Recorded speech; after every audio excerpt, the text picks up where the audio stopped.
All right, what's going on, guys? Back with another video. For this one, wanted to talk with y'all more about the master plan, designing my dream homestead from scratch. What do we have now versus where do I want to take it, and what my plans are. Part of me doing this is putting it out on the internet means that anyone can roast me with any kind of experience, and I want that feedback and I want that criticism, and I also want to inspire, because if someone sees this video, then check out the rest of the channel, because I'm going to try and do this stuff, or maybe talk about why I didn't do this stuff. But right now is my initial brainstorming side of why I'm trying to do the things that I'm doing, and stress testing them so to see if they actually make sense. So a little bit about the land is it's 26 acres that was recently clear cut maybe 3 or 4 years ago. Tons of slash everywhere. I think in my second video I uploaded, I walk around it so you can kind of see it a little bit more. For this video, I'm going to stay mostly or pretty much all in Google Earth, so I can show quick areas of what's going on, and then as we go into actually doing the action behind trying to make some of the stuff happen, like having a spring-fed water system, so I'm completely off-grid water. You'll see a little bit more of that up-close footage and in person. But for now, I just want to kind of map out so you guys can see overall what I'm thinking, and then what's the game plan, right? Because that's the first thing you want to do, is come up with a game plan. In the last video, we talked about the 3 Ps of protect, plan, and then play. So this one's going to be a lot on planning, so then that way we can play. So let me pause this real quick and let's go over and we'll check out the Google Earth, and I'll show you a little bit more of what I'm thinking here. Alright, we are recording again. Okay, what's up, guys? Welcome back. So I am in OBS right now. We'll see if this works or not. Trying to figure out how I can share my screen, and then also so you can see me, because yeah, I know you want to see my pretty face, but we'll see how this goes. But let's take a look at the land itself. In the first video, maybe I showed this, but Google Earth, first and foremost, is a super helpful tool for mapping out your land. If you're thinking about doing stuff, it only works if you know what's on the land, obviously, but from a literal 10,000 foot view, being able to plan out what you want to do, how you want things to look, Google Earth is invaluable, especially because you can mark it up and leave a bunch of notes and cross things off. And so this is something I highly recommend that anyone do. Even if your home is already established and you've got 100 acres, being able to just drop a point and say, this is where this cool rock is, and then you can know exactly where that point is, look at it, look at other geological features around it. So really recommend getting on Google Earth. But let's talk about the master plan here, right? So first things first is home site, where that's going to go. That's the whole reason why my wife and I bought this property, is that we want to put a home site on this land. Let's see if I can do a little angled view here. Here's the tilt feature, and then we are going to, so you guys can see a little bit more how it backs up. I'm pointing, like you guys can see, it goes up the side of a hill pretty much the whole way. There's this beautiful mountain ridge there. Oh, and I immediately got rid of it. So not too sharp, but a good little incline. And then let's see if I can turn this around. So not really too much of a, well, you can't really tell, but these mountains, I'm pointing again over here, right underneath Chubtown. Gorgeous view. Go look at my other videos, but you can kind of see here, it's just gorgeous looking at the whole thing. So one of the reasons why we wanted to build is just because you get this nice little mountain range. Google Earth is not doing it justice whatsoever. So let me do this, and let's get back to our somewhat of our 10,000 foot view here, so this can be easier to look at. So what we want to do, the highest point on this is right here in the middle. The reason why, like I said, we want to be able to do that. So what I'm going to do is just drop a little point right here so we can remember that, and then make a note that says home. And I've got a bunch of other stuff over here just for notes, so you can ignore that, but home, and then we'll just save it there. So here's what I'm thinking for the home site. You can already see the driveway that comes up the side. Home, perfect, right there. That's in the master plan. Next thing you got to think about is utilities, right? So water and electricity. So let's talk about electricity real quick. Georgia Power came out and they looked at, so I'm going to do a line right here. All the way down here is where, thankfully, we've got power and water that run next to this road. If you aren't sure, you can always just Google your local county. They have GIS maps that show where everything is, so you can quickly reference it, scroll to where your land is, and see if you can tap into water there. It's highly recommended. I don't know if I'm going to do it, and I'm going to show you guys why here in just a second, but first let's start off with electrical. So electrical, what we're going to do is run it up the side of the hill. So just kind of like this.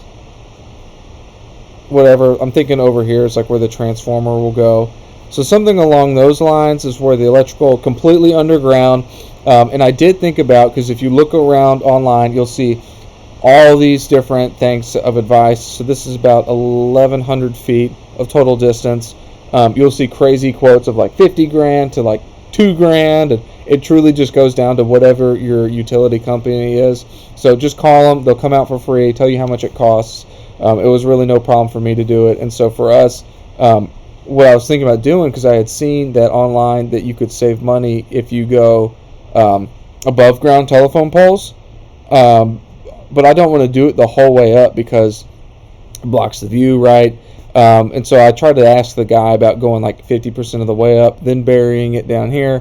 What he ended up telling me was burying it like usually is the best way to go. You almost never save money by going up like halfway with the telephone poles. So that could be just my experience, but again, call your company and see. So first thing, we want to get electrical up there. So electrical will do this. Obviously, it's just going to cross the road at maybe several points.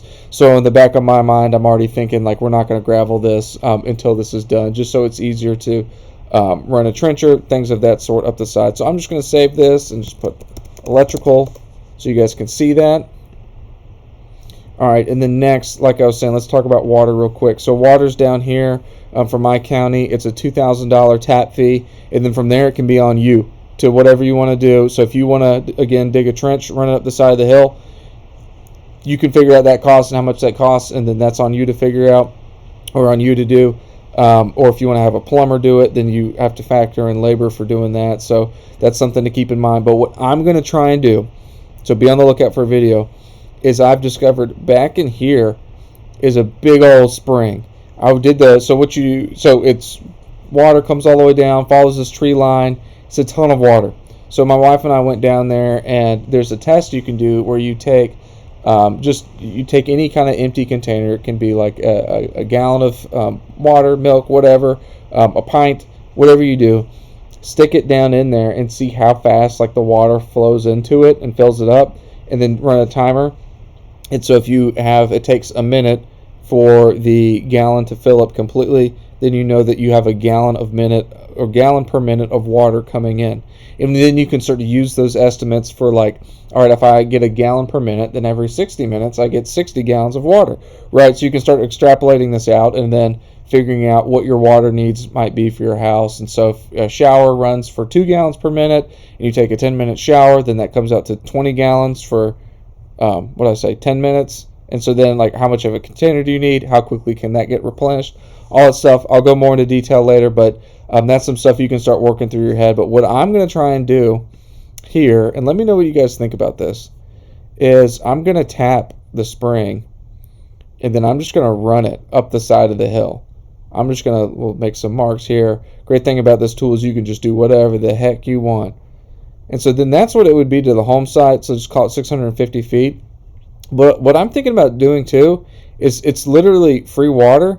It's just running it down the side of the hill and then doing like a sprinkler system that comes off the side here, and then having like a sprinkler. So that's one thing I'm looking at. And then if I just do PEX or something, where right now I think PEX is maybe about $30 for 100 feet. So this is 1,200 feet. So then if we do quick math, then 1,200 feet divided by, 120? So I need 120 times 30. So it's $3,000. Pretty expensive, not awful, not great either. So things like that I can kind of keep in mind as I'm thinking through how much is that worth to me versus coming up there. So anyways, water. Water's going to be another one down there. So let me just drop a pin right down there too. So we're going to be trying to figure out how to do a spring box, so stay tuned for that. If it's free water, I want to get it. So let's just put water, or actually let's put spring. If I can do it. Spring. There we go. Awesome. Alright, so that's next. Then what I want to do here is that what I can do, the great thing about this tool again, is you can measure off and see how big stuff is. So this pasture land, I think it'd be great to keep this as pasture. So what we're going to do is just kind of from here, we're going to make, it doesn't have to be perfect, because this is just for us guesstimating, is create a shape, and we see that this is about 3 acres. So 3 acres of pasture.